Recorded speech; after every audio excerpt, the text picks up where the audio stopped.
O mês de abril é conhecido como o mês da conscientização sobre o autismo. A campanha Abril Azul foi criada pela Organização das Nações Unidas, a ONU, para promover a inclusão e a redução de preconceitos contra as pessoas com autismo.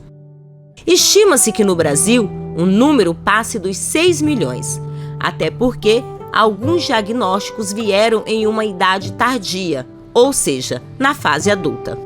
Esse foi o caso de Ana Clara Lopes, de 20 anos. Quando eu fui ingressar na faculdade, eu saí do ensino médio, fui ingressar na faculdade, aí que eu comecei a ver mais na internet algumas coisas, daí eu olhava assim e eu pensava, nossa, eu me identifico com isso, né? E aí eu conversei com a minha mãe, aí eu falei pra ela também que eu suspeitava, né? Ela também falou pra mim, Ana, eu também comecei a ver vários vídeos sobre.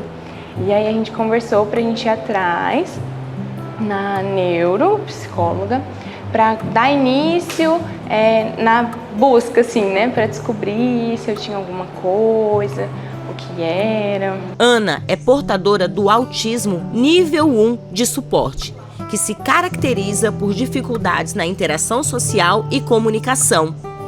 Na infância, Ana já percebia que algo não se encaixava de maneira normal e natural em seu comportamento. Quando eu era mais nova, a minha família assim, não tinha muito conhecimento, né?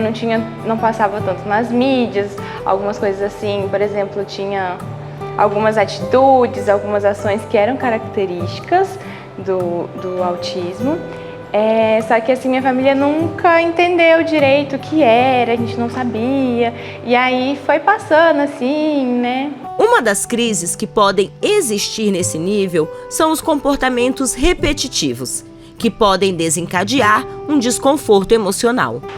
Quando eu era bem novinha, assim, por exemplo, a minha mãe ia dar banho em mim, aí ela ia secar eu.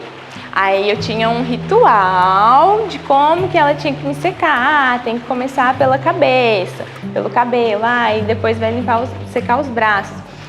E na minha cabeça fazia sentido, né? Porque era o ritual. E tinha vezes, por exemplo, que minha mãe começava a secar meus pés. E eu ficava muito irritada, muito triste, muito brava. Às vezes aí eu queria sair correndo, né?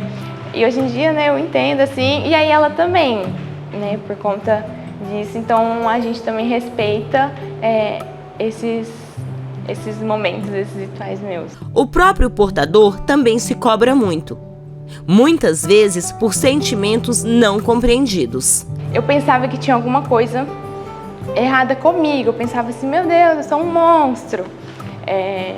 Ou quando eu fiquei um pouco mais velha, assim, essas coisas tipo de compromissos, né? Por exemplo, alguma coleguinha da escola não entregava o trabalho quando era para entregar. E às vezes não era nenhum trabalho que eu estava fazendo junto dela, era um trabalho só dela. Só que daí eu pensava, tipo, como assim? Ela fez isso fora do prazo? Ou quando alguma amiga faltava na aula, eu ficava muito chateada com a amiga.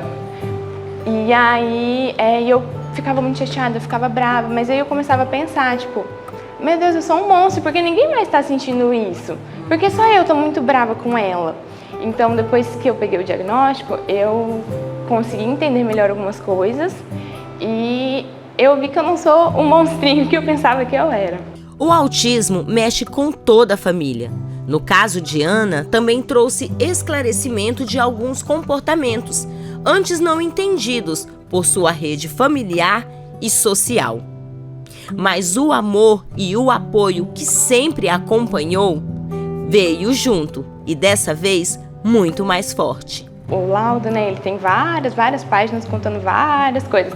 Aí a gente leu juntas, a gente olhava assim, a gente falava, isso realmente. Assim, ela foi bem acolhedora comigo, porque ela já esperava e ela também porque geralmente tem algumas pessoas da família, assim, que às vezes não querem acreditar, né?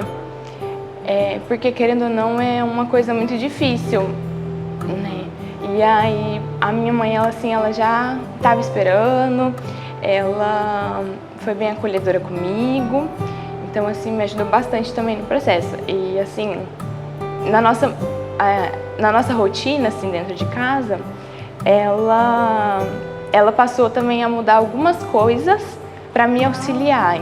Por exemplo, para fazer algumas tarefas de casa, eu tenho muita dificuldade para relembrar tudo que tem que fazer.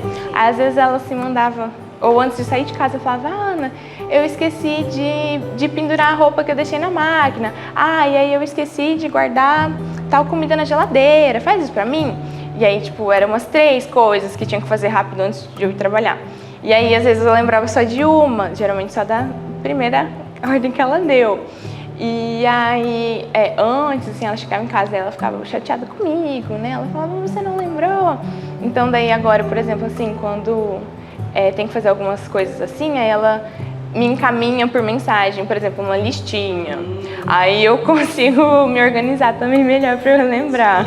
Por esse exemplo de coragem e aceitação, a vida se tornou mais leve e mais linda, assim como a dança, a arte na qual Ana é professora. E na dinâmica do passo a passo, que ela conhece muito bem, hoje pode escrever seus novos caminhos como uma bela canção, ao qual, agora, ela já conhece a letra.